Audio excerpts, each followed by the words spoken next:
Home alone with a monster.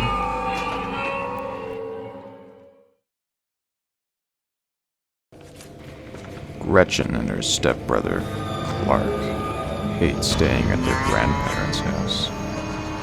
Grandpa Eddie is totally deaf, and Grandma Rose is obsessed with baking. Plus, they live in the middle of a dark, muddy swamp. Things couldn't get any worse, right? Wrong. Because there's something really weird about Grandma and Grandpa's house.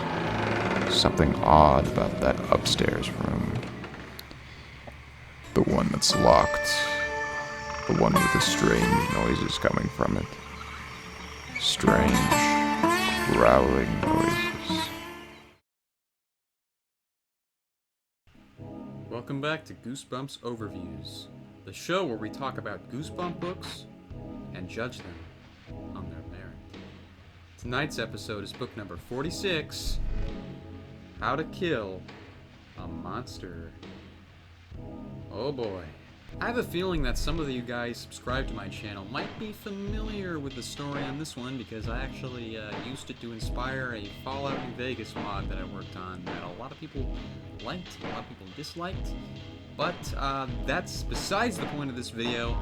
Let's get into how to kill a monster. The cover is really good, actually, but we've seen this before. Back in book number 2. And honestly, I think book number 2 did this a little bit better. My first issue with this book, there's no dramatically timed lightning. My second issue with this book, the monster. The monster is, well, I can only picture him from this image as an Oscar the Grouch with claws. Either that or a really green teddy bear. You know, like Sully from Monsters, Inc. Not really, it just doesn't put scary images in my head, but I'm gonna kind of blame that on me more than, you know, the people who drew this. Tim Jacobus. He's people now. It might just be my subconscious drawing up these images just based on these arms. Not super scary to me. Also, this is a really pink house. This is a really pink cover.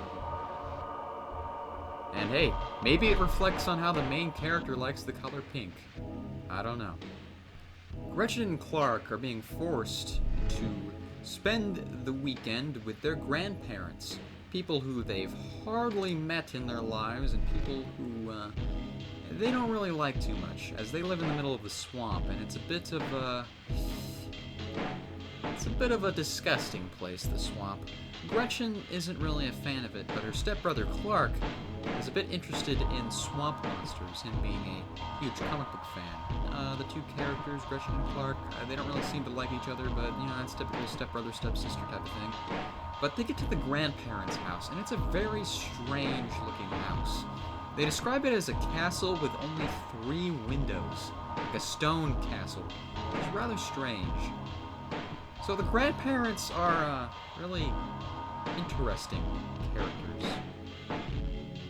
We have Grandma Rose, who's the typical grandma, likes knitting and overcooking things, and seems a bit ditzy.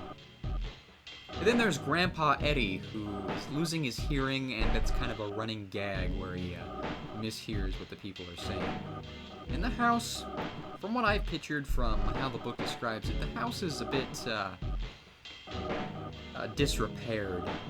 There's a staircase that is completely fallen apart, leaving a gigantic into 3rd floor. There's room after room of storage items just kept horribly, full of bugs.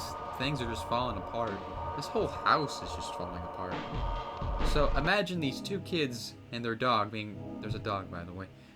These 2 kids and their dog are being forced to stay in this house with their creepy, decrepit grandparents in this creepy, decrepit house. The parents, they don't stay too long. They drop them off, and they're basically, "Bye, kids. We're going to Atlanta. Have fun dying." What parent sees this and says, "Hey, this is a safe place for my grandparents, much less my children. Better leave them here." Whoa-ho-ho! The grandparents are pretty chill, but they only have one rule.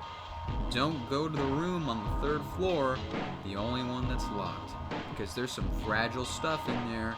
They don't want to cause any problems. So, in case you can't figure out how this story progresses, guess what happens? That's right. There's a monster up there.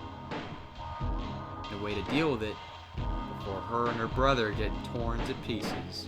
By the way, I find it hilarious that as soon as they let the monster out, the grandparents just abandon them there and lock them in, thinking they'll be safer that way. Don't worry though, this is a hint toward the twist ending, which I kinda like, but am slightly disappointed for. This is probably my favorite Goosebump book, or at the very least, one of my favorite Goosebump books by Goosebump standards. It starts off a bit slow at the beginning, but it really builds up the ambience for the area, and once we get to the monster, it is just suspense after suspense after suspense. When Gretchen first discovers the monster, it's described at the end of a chapter. I thought she was just seeing things, but it's an actual monster. There's no stupid pranks in this. Well, there's a few in the beginning because it's a bit slow, but it slowly overcomes that, and we get to this suspenseful moments where Gretchen has to find out these ways to kill the monster. It's pretty great, actually. And Gretchen is actually one of the more intelligent characters in the Goosebumps series, alongside,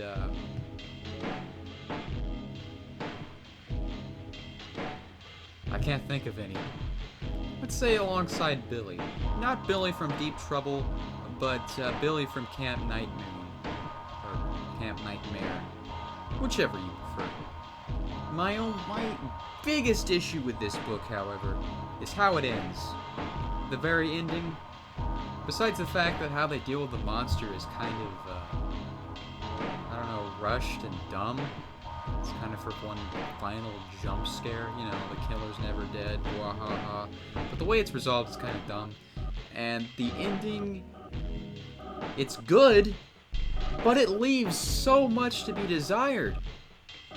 Why isn't there a sequel to this book? We got a sequel to Say Cheese and Die. We got too many sequels to Monster Blood. How come this one doesn't get a sequel? Hell, we even get a sequel to Ghost Camp. Why would someone make a sequel to Ghost Camp? Come on, Stein. This is perfect. It's already set up. I want to see what happens. Just like how Say Cheese and Die Again ended, I want to see what happens after the book. This is just sad. The spoiler section for this is going to be kind of short because I already discussed a huge meat of the book, but there's still a lot to be gained from this without. Even with that description, I didn't spoil too much. But the ending here, well, this is the third attempt. This is after the second attempt of Gretchen trying to kill the monster. The monster gets up, grabs Gretchen, and has an allergic reaction to humans and then dies.